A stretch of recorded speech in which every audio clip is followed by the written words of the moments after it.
February 15th in Brights Grove. There's a light snow starting. We have a strong south wind. That means the wind's coming from the south. You'll be able to see the beach is huge today. If anybody knows what these clay pipes are embedded in concrete, I don't think they were roof tile, but they're everywhere down here. This is just beside the creek by St. John's Church.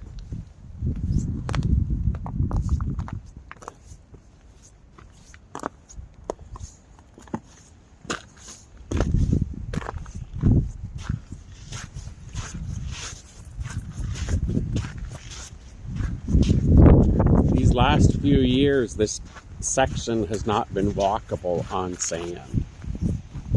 The water's been up tight to the rocks. The south wind pushes the water out to the north, the same as blowing on a bowl of water. So all of this water has moved somewhere.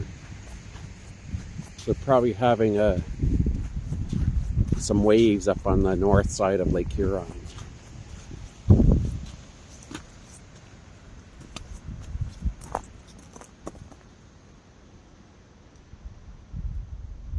You could get some interesting pictures in here.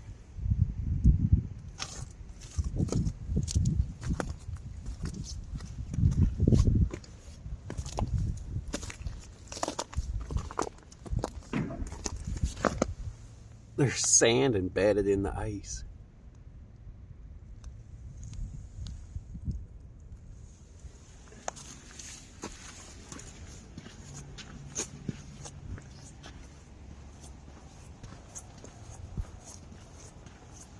Let's see how long it takes to walk up to the next stairs.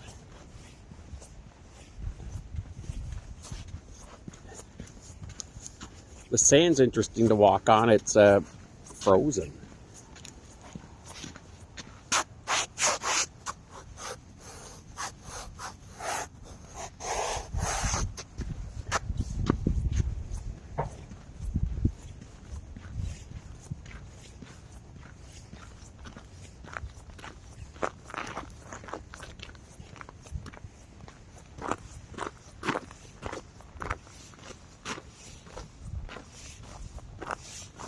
This is the section done about 3 or 4 years ago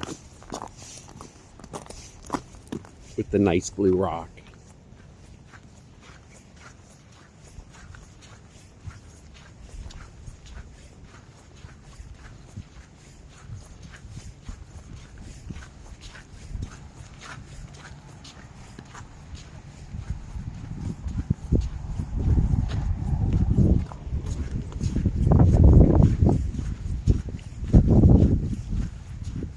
The section here is coming up to where Lakeshore Community Church is on Lake Huron.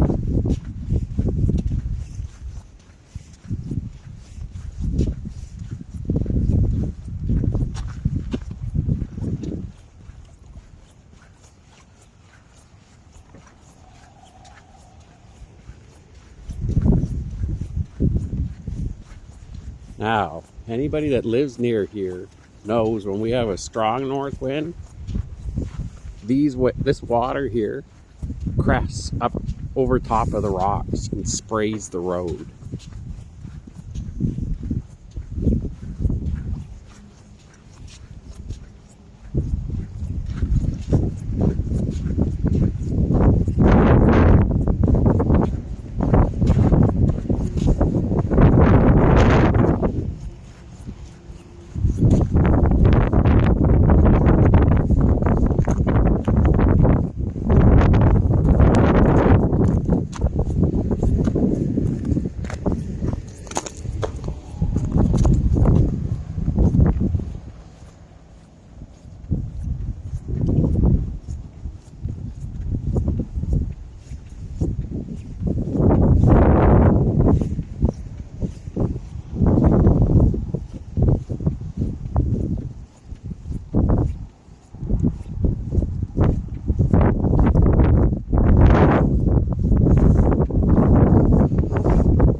Those rocks look so nice.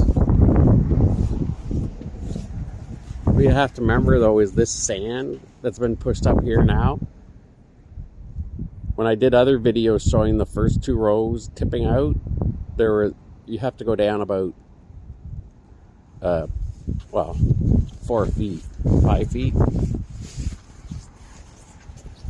But that's a different video. The sand that's here will be gone when there's a north wind.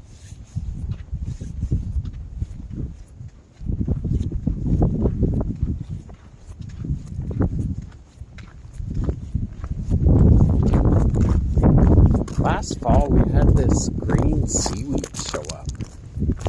I don't know why.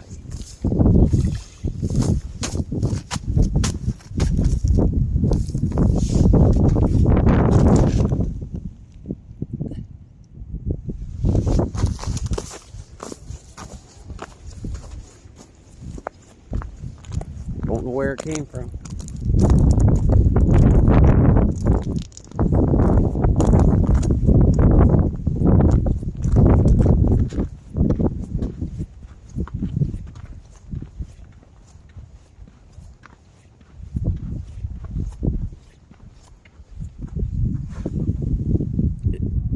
When you get up past Blue Point to Kettle Point, where the kettles are, there's a reed-like grass that's similar, I think it's similar to like papyrus.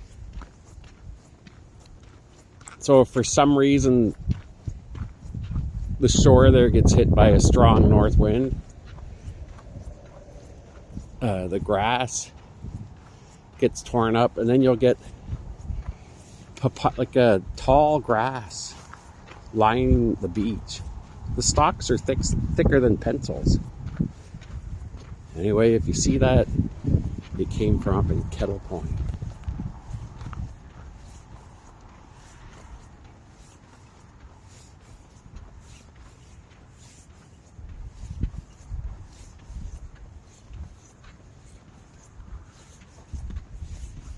Coming up to Bay Street.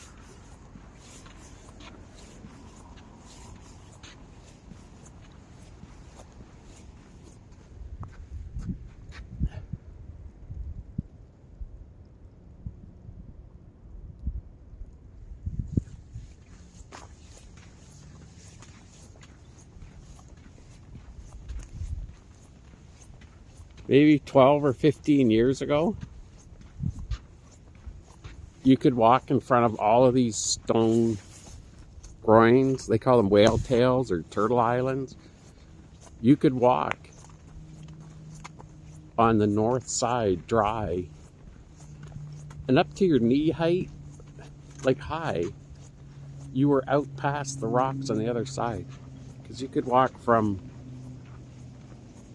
my one neighbor walked from Kenwick Street all the way to the creek, never got wet.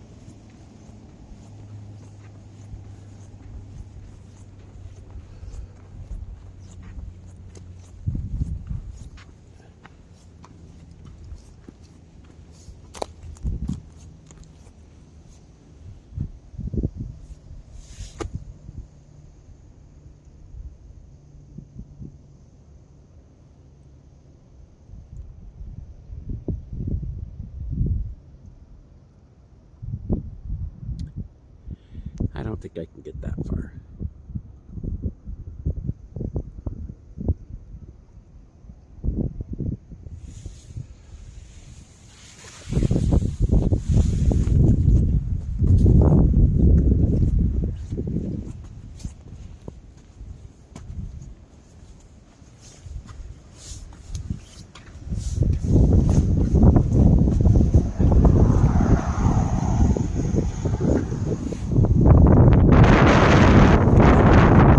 Assuming the wind noise here is getting ridiculous.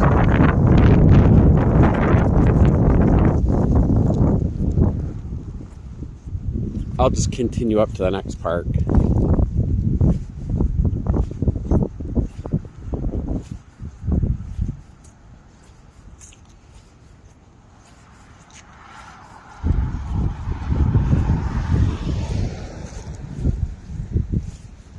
Look at this. The guy spends a couple $100,000 on stonework on this side, that side.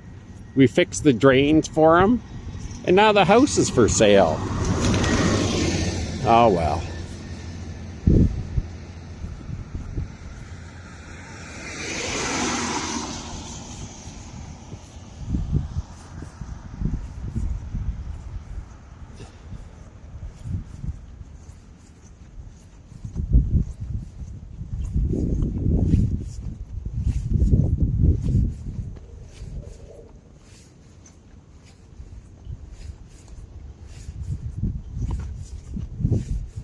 Here's Kennewick on the Lake.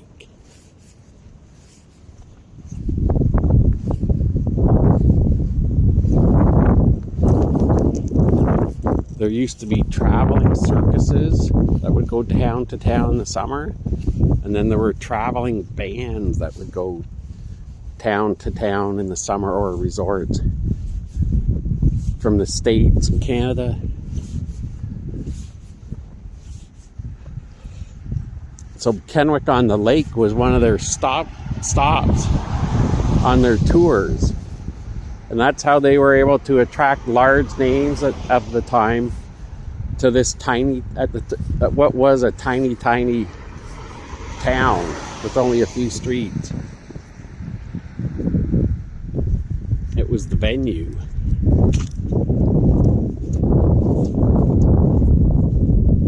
See all the live acts here right on the lake.